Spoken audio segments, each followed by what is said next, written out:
Hello बच्चों, स्वागत है हमारे चैनल पर। आज हम आपके लिए लेकर आए हैं बच्चों हिंदी सुमन भाग 2 कक्षा 4 के लिए हिंदी की पाठ्य पुस्तक। इसमें से हमने बहुत सारे चैप्टर कर लिए हैं। आज हम अध्याय 15 शुरू करने वाले हैं, जिसका नाम है पूंछ किसकी है।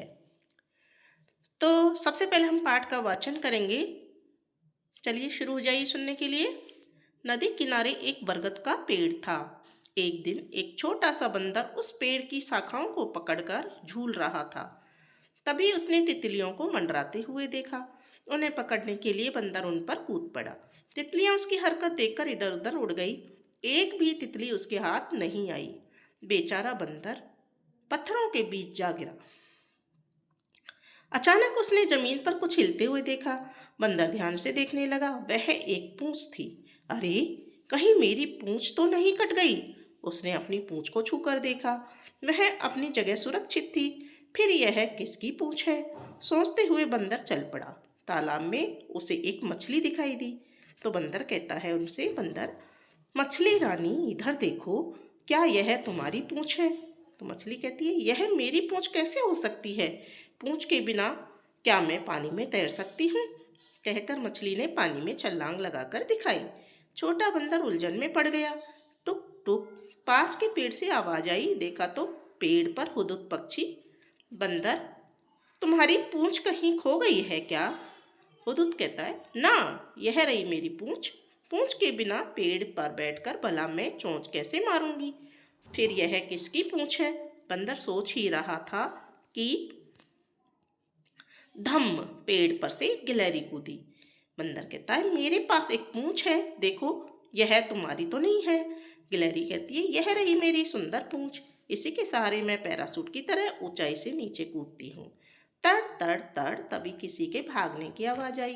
बंदर ने मुड़कर देखा तो एक खरगोश अपने बच्चों के साथ अपने बिल की ओर भाग रहा था। बंदर कहता है, तुम इस तरह क्यों भाग रहे हो? तो खरगोश कहता है, पत्तों की सड़सड़ाहट सुनकर हम डर गए थे, सोचा कि सियार आ रहा है। बंदर कहता है, क्या यह तुम्हारी पूंछ है? तो खरगोश कहता है, ना ना, यह मेरी पूंछ नहीं है, यह रही मेरी पूंछ। बंदर कहता है, यह क्या, तुम्हारी पूंछ में सफ़ेद धब्बे हैं? तो खरगोश कहता है, जंगल में सियार भेड़िए सब हमें ढूंढते फिरते हैं। हमारा बुरा रंग शत्रु को आसानी से दिखाई नहीं देता। जब भी खतरा हो मैं आगे आगे पूंछ उठाकर भागता हूँ। तब मेरे बच्चे मेरे पीछे सफ़ेद रंग की पूंछ को देखते हुए भागते हैं। ऐसी भी होती है पूंछ। छोटा बंदर हैरान रह गया। तभी बंदर को एक छिपकली दिखाई दी। उसकी पूंछ नहीं थी। बंदर ने कहा, तुम्हारी पूंछ खो गई है ना? चिंता मत करो, यह रही तुम्हारी पूंछ। तो छिपकली कहती है, यह पूंछ अब मुझे नहीं चाहिए। तो बंदर कहता है, क्या पूंछ नहीं चाहिए? पूंछ के बिना मछली तैर नहीं सकती, हुदहुद पेड़ पर खड़ी नहीं हो सकती, गिलहरी कूद नहीं सकती, खरगोश अपने बच्चों को दुश्मन से बचा नहीं सकता। यह ही नहीं, पूंछ के बिना मैं भी पेड़ की शाखाओं पर झूल नहीं सकता। तो छिपकली कहती है, यह किसने कहा कि पूंछ की आवश्यकता नहीं है? कल मुझे एक सांप ने पकड़ लिया था। पूंछ को छोड़कर मैं तो भाग निकली, बेचारा सांप धोखा खा गया। टूटी हुई पूंछ को तो मैं चिपका नहीं सकती, लेकिन तुम फिक्र मत करो, मेरी नई पूंछ अपने आप उग जाएगी। अच्छा हुआ मेरी भाग दौड़ खत्म हुई, जिसकी पूंछ वो ही जाने। कहकर बंदर ने चैन की सांस ली। तो बच्चों, यह थी एक पूंछ की कथा और बंदर की कथा साथ में। लेकिन आप शुरू हो जाता है अभ्यास कार्य। आओ बात करें, बंदर की पूंछ कहाँ और कैसे मिली? बंदर को पूंछ कहाँ और कैसे मिली? तो उत्तर है, बंदर को जमीन पर एक हिलती डुलती पूंछ मिली। वह तितलियां पकड़ते समय पत्थरों के बीच गिर गया था और उसे पूंछ दिखी। प्रश्न नंबर 2 है, खरगोश ने बंदर को क्या जवाब दिया? खरगोश ने कहा, ना ना, यह मेरी पूंछ नहीं है, यह रही मेरी पूंछ में तो सफ़ेद धब्बे हैं और मेरे बच्चे खतरे में इसे देखकर मेरे पीछे चलते हैं। प्रश्न नंबर 3, अगर बंदर को पूंछ के बदले चोंच मिली होती तो वह किस किस के पास जाता और क्या क्या बातचीत करता? यदि बंदर को चोंच मिलती तो वह हुदहुद पक्षी, तोते, अन्य चोंच वाले पक्षियों से पूछता, यह चोंच मेरी नहीं है, क्या यह तुम्हारी चोंच है? तुम अपनी चोंच से क्या काम करते हो? वे उसे बताते कि चोंच से वे भोजन खाते हैं, पेड़ों पर चोंच मारते हैं और घोंसला बनाते हैं। प्रश्न नंबर 4, इस कहानी को अपने शब्दों में सुनाइए। तो संक्षिप्त में इस कहानी को हमने लिखा है। एक बंदर को जमीन पर एक पूंछ मिली। वह भ्रम में पड़ गया कि यह पूंछ किसकी है। उसने कई जानवरों जैसे मछली, हुदहुद, गिलहरी और खरगोश से पूछा। अंत में उसे पता चलता है कि वह छिपकली की पुरानी टूटी पूंछ है। छिपकली बताती है कि उसकी नई पूंछ फिर से उग जाएगी। बंदर को राहत मिल जाती है। अब है सोचो और लिखो। प्रश्न नंबर क है, प्रश्नों के नीचे दिए गए विकल्पों में से सही उत्तर चुनिए। बंदर किन्हें पकड़ने के लिए कूद पड़ा? तो यहाँ पर बंदर कूदा था तितलियों को पकड़ने के लिए। स उत्तर यहाँ पर सही होगा। बंदर ने किससे कटी पूंछ के बारे में नहीं पूछा? तो इनमें से हुदहुद से पूछा था, गिलहरी से पूछा, लोमड़ी से नहीं पूछा। ठीक है ना, खरगोश से भी पूछा था। रिक्त स्थानों की पूर्ति कीजिए। इसी के सहारे मैं पैरासूट की तरह ऊंचाई से नीचे कूदती हूँ। ठीक है। फिर है, पूंछ के बिना मछली तैर नहीं सकती। तो यहाँ मछली आ जाएगा। पत्तों की सरसराहट सुनकर हम डर गए थे। सरसराहट आ जाएगा यहाँ। अब है ग, सत्य कथन पर सही एवं असत्य कथन पर गलत का निशान लगाइए। तालाब में बंदर को एक मगरमच्छ दिखाई दिया। तो मगरमच्छ दिखाई दिया था, सही बात है। गलत? गलत। उसको मगरमच्छ नहीं दिखाई दिया था, मछली दिखाई दी थी। पूंछ के बिना हुदहुद पेड़ पर खड़ी नहीं हो सकती। सही। खरगोश की पूंछ पर काले धब्बे थे। गलत। उसकी पूंछ पर सफेद धब्बे थे। छिपकली को अजगर ने पकड़ लिया था। गलत। छिपकली को किसने पकड़ा था? सांप ने। अब है मेरी बात सबकी बात। कहानी में आए पात्रों को आपकी भाषा में क्या कहते हैं? कक्षा में अपने साथियों से बातचीत कीजिए और लिखिए। बंदर को हमारे यहाँ बंदर बांदर कहते हैं। तितली को तितली ही कहते हैं। मछली को मछली कहते हैं। सांप को सांप या सर्प कहते हैं। खरगोश को खरगोश या ससा कहते हैं। और गिलहरी को गिलहरी भी कहते हैं और गिलहरी भी कहते हैं। छिपकली को छिपकली और काचबो कहते हैं और हुदहुद को हुदहुद कहते हैं।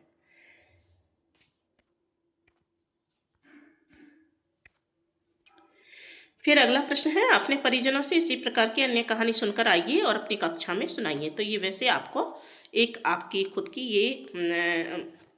के लिए ये प्रश्न कि आपको अपने घर पे सुन के आनी है कहानी और अपने दोस्तों को सुनानी है।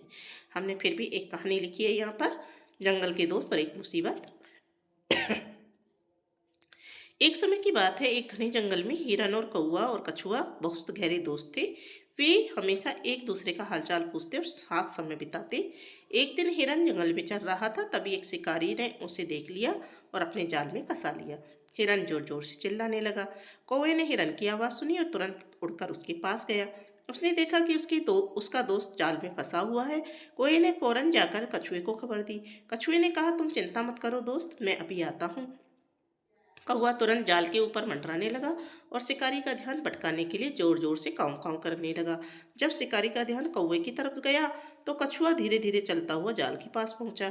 कछुए ने अपने तेज दांतों से धीरे धीरे जाल को काटना शुरू कर दिया। जब शिकारी ने देखा कि कछुआ जाल काट रहा है तो वह गुस्से में उसकी तरफ दौड़ा, लेकिन तब तक कछुए ने काफी जाल काट दिया था। हिरन को मौका मिला और वह तेजी से भाग निकला। शिकारी ने कछुए को पकड़ने की कोशिश की, लेकिन कछुआ तुरंत पास के पानी में छिप गया। तीनों दोस्त बच गए और एक दूसरे की मदद करने का वायदा दोहराया। तो बच्चों, कहानी की सीख है, सच्चे दोस्त हमेशा मुसीबत में एक दूसरे की मदद करते हैं और हमें भी एक दूसरे की मदद करनी चाहिए। अब है पढ़कर जाने। नीचे कुछ शब्द दिए गए हैं, उनको कहानी में खोजिए। जिस वाक्य में शब्द आए उस वाक्य को यहाँ लिखिए। झूलना, बंदर पेड़ की शाखाओं को पकड़कर झूल रहा था। मंडराना, तभी उसने तितलियों को मंडराते हुए देखा। विवश, टूटी हुई पूंछ को तो मैं चिपका नहीं सकती, इसलिए मैं विवश हूँ। इधर उधर, तितलियां उसकी हरकत देखकर इधर उधर उड़ गई। इन नए शब्दों से नए वाक्य बनाइए। बंदर से, बंदर पेड़ की डाल पर उछल कूद कर रहा था। मछली से, नदी के पानी में मछली तेजी से तैर रही थी। गिलहरी, गिलहरी अपनी लंबी पूंछ के सहारे कूद रही थी। तितली, रंग बिरंगी तितली फूल के ऊपर बैठी थी। अब है पढ़ें और बताएं। बंदर पूंछ लेकर किन किन जानवरों के पास गया? तो उत्तर है मछली, गिलहरी, हुदहुद पक्षी और खरगोश के पास गया। पूंछ दिखाने पर इन जीवों ने बंदर को क्या कहा? गिलहरी ने क्या कहा? तो गिलहरी ने कहा था, यह रही मेरी सुंदर पूंछ, इसी के सहारे मैं पैरासूट की तरह ऊंचाई से नीचे कूदती हूँ। मछली ने क्या कहा था? मेरी पूंछ कैसे हो सकती है, पूंछ के बिना मछली पानी में तैर नहीं सकती। छिपकली ने कहा, यह पूंछ अभी मुझे नहीं चाहिए, पूंछ को छोड़कर तो मैं भाग निकली। प्रश्न नंबर 3 है, अगर कहानी में ये जीव भी होते तो बंदर को क्या जवाब देते? कुत्ता। तो कुत्ता अपनी पूंछ हिलाकर खुशी जताता और शायद कहता कि पूंछ से उसे संतुलन बनाने में मदद मिलती है। घोड़ी कहती कि पूंछ से वह मक्खियों और कीड़ों को भगाती है। भैंस भी यही कहती कि पूंछ से वह कीड़ों को दूर रखती है। और शेरनी बताती कि पूंछ से उसे दौड़ते समय संतुलन बनाने में मदद मिलती है और अपने शावकों को संकेत देती है।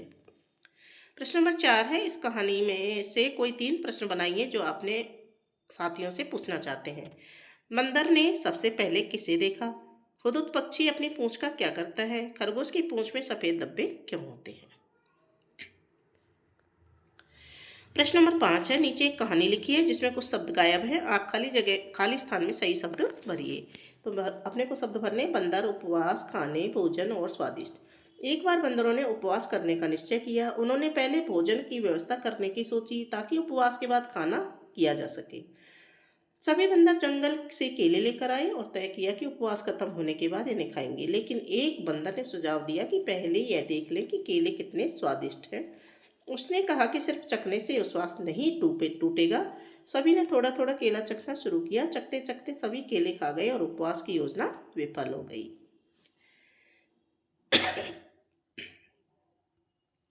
अब है, आओ रचना करें। अपनी पसंद के किसी जानवर का चित्र बनाकर अपने साथियों के साथ चित्र पर चर्चा कीजिए। तो यहाँ पर हमने ऊँट का चित्र दिया है, इस पर चर्चा कर सकते हैं। ऊँट रेगिस्तान का जहाज कहलाता है। परिचय, ऊँट एक बड़ा खुरों वाला स्तनधारी जीव है जो मुख्य रूप से रेगिस्तानी इलाकों में पाया जाता है। यह मुख्य 2 प्रकारों में होता है। एक कुबड़ वाला ऊँट जिसे ड्रोमेडेरी कहते हैं, ज़्यादातर पश्चिमी एशिया और अफ्रीका में पाया जाता है। 2 कुबड़ वाला ऊँट बैक्टीरियन, मध्य और पूर्वी एशिया में पाया जाता है। विशेषताएं, कुबड़ ऊँट के कुबड़ में चर्बी जमा होती है जिसका उपयोग वह भोजन और पानी की कमी होने पर करता है। पानी यह कई दिनों तक बिना पिए रह सकता है, एक बार में बहुत सारा पानी पी सकता है। अनुकूलन, इसकी टांगें इसे जमीन की गर्मी से बचाती हैं और इसके चौड़े गद्देदार पैर जमीन में रेत में धंसते नहीं हैं। अपनी नाक के नथुने भी बंद कर सकता है ताकि रेत अंदर ना जाए।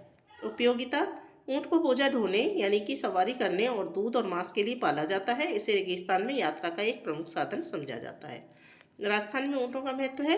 रेगिस्तानी जीवन, थार रेगिस्तान में ऊँट ही सबसे भरोसेमंद परिवहन का साधन है जिसे यहाँ रेगिस्तान का जहाज कहा जाता है। राजस्थान में ऊँट की सवारी पर्यटकों के बीच बहुत लोकप्रिय है, खासकर जैसलमेर, बीकानेर और पुष्कर जैसे स्थानों पर। कला और उत्सव, बीकानेर का अंतर्राष्ट्रीय ऊँट उत्सव बहुत ही प्रसिद्ध है जहाँ ऊँटों को सुंदर रूप से सजाया जाता है और उनके नाच, कला और नस्लों का प्रदर्शन किया जाता है।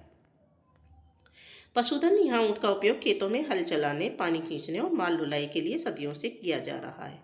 राज्य पशु, ऊँट को वर्ष 2014 में राज्य पशु का घोषित किया गया था जो इसकी महत्वता को दर्शाता है। पूंछ किसकी है? कहानी पर अपने घर और दोस्तों को सुनाइए और इस कहानी का नया शीर्षक बताने को कहिए। उनके नाम और उनके बताए नाम को यहाँ लिखिए। पूंछ का महत्व, बंदर की खोज और पूंछ की पहचान, ये इसके नए शीर्षक हो सकते हैं। प्रश्न नंबर 3 है, विद्यालय से घर जाते समय रास्ते में आपको लंच बॉक्स मोबाइल मिला है। अब आप इसे किस तरह से उसके मालिक तक पहुंचाएंगे, इसकी एक कहानी बनाकर लिखिए। खोया सामान, एक ईमानदारी की कहानी। शीर्षक है मोबाइल की वापसी। मेरा नाम राहुल है, मैं 4th क्लास में कक्षा में पढ़ता हूँ। आज छुट्टी होने पर मैं रोज की तरह स्कूल बैग टांगकर घर की तरफ चला जा रहा था। रास्ते में पार्क के पास मैंने देखा कि जमीन पर एक चमकीला काला मोबाइल फ़ोन पड़ा है। मैंने उसे उठाया। वह बहुत महंगा लग रहा था, उसकी स्क्रीन टूटी नहीं थी। मैंने सोचा, अरे ज़रूर किसी ऐसे बच्चे का होगा जो जल्दी में यहाँ से गया होगा। मैंने इंतज़ार किया लेकिन कोई भी इसे ढूंढता हुआ आए, लेकिन कोई नहीं आया।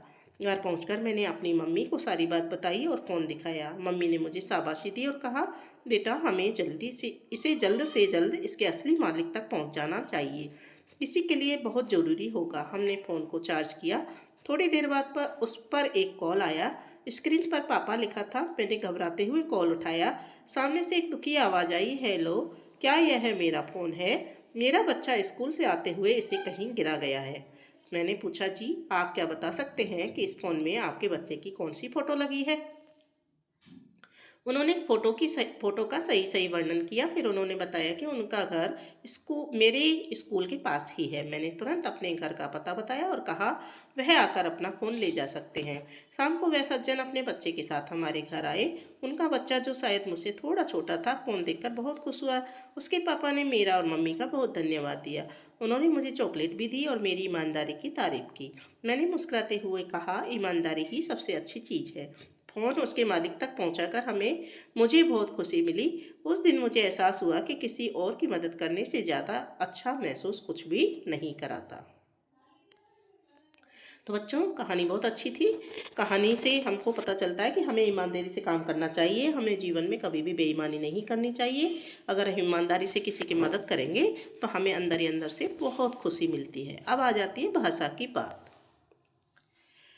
नीचे दिए गए वाक्य दो तरह के हैं। जैसे कुछ वाक्यों में कार्य करने के लिए कहा जा रहा है, वहीं कुछ वाक्यों में कार्य करने से रोका जा रहा है।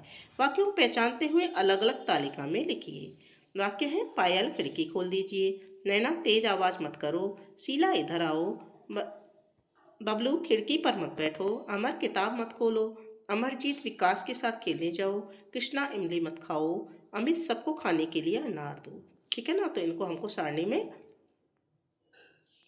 माधव पौधे को पानी दो, काजल कागज मत फाड़ो। ठीक है ना। तो यहाँ पर हम देखिए, पायल खिड़की खोल दीजिए, इसमें तो हम जिसमें कुछ करने के लिए कह रहे हैं उनको लिखेंगे। शीला इधर आओ, अमरजीत विकास के साथ खेलने जाओ, अमित सबको खाने के लिए अनार दो। और इसमें नैना तेज आवाज़ मत करो, बबलू खिड़की पर मत बैठो, कृष्णा इमली मत खाओ, अमर किताब मत खोलो। ठीक है ना, ये इसमें आ जाएंगे। और माधव पौधे को पानी दो, इधर आ जाएगा। और काजल कागज मत फाड़ो, ये इधर आ जाएगा। ठीक है ना। तो इसमें तो मना करने वाले वाक्य और इसमें कार्य करने वाले वाक्य हमने लिख दिए हैं। इसी तरह से आपको लिखने हैं। फिर ख है, विवेक नीचे दिए गए गद्यांश में विराम चिन्ह लगाना भूल गया। आप उचित स्थान पर उपयुक्त विराम चिन्ह लगाकर उसकी सहायता कीजिए। ये पैराग्राफ बच्चों यहाँ पर जो लिखा हुआ है, इसमें कहीं भी विराम चिन्ह नहीं लगाया है। हमने इसको सही करके लिखा है और सारे विराम चिन्ह लगा दिए हैं। सोहन को एक बीज मिला, यहाँ पर फुल स्टॉप आ गया। सोहन ने उसे ज़मीन में बो दिया, फुल स्टॉप आ गया। वह रोज़ पानी देता, कुछ ही दिनों में वहाँ एक पौधा निकल आया, फुल स्टॉप। पौधे को देखकर उसका दोस्त खुश हुआ, फुल स्टॉप, बोला, कोमा, इन्वर्टेड कोमा। ठीक है ना। वाह, यहाँ पर ये वाला चिन्ह आ जाएगा, आश्चर्यवाचक जो चिन्ह होता है। क्या सुंदर पौधा होगा, इसमें तुमने क्या क्या डाला, तो यहाँ प्रश्नवाचक चिन्ह आ गया। सोहन बोला कि यहाँ कोमा और इन्वर्टेड कोमा आ जाएगा। अरे ज़्यादा कुछ नहीं, बस पानी, खाद और मच्छरों से बचाने के लिए नीम का घोल छिड़का है। और यहाँ पर जितने भी कोमा, इन्वर्टेड कोमा और फुल स्टॉप लगे हैं, क्वेश्चन मार्क लगे हैं, वो सब आपको लगाने हैं और इसको इसी तरह से आपको लिखना है। ठीक है। और इसी के साथ में बच्चों आपका ये चैप्टर कंप्लीट हो जाता है। तो आपने यहाँ पढ़ा पूंछ किसकी है ना, पूंछ के बारे में ये कहानी थी जो हमने अभी पढ़ी थी। ये पाठ था छिपकली की, पूंछ का, कि छिपकली अपने बचाव के लिए पूंछ को छोड़ देती है और खुद भाग जाती है।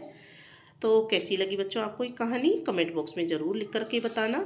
और वीडियो को लाइक करना मत भूलना और चैनल को सब्सक्राइब ज़रूर करना ताकि आगे के पाठ भी आपको मिलते रहें। ओके।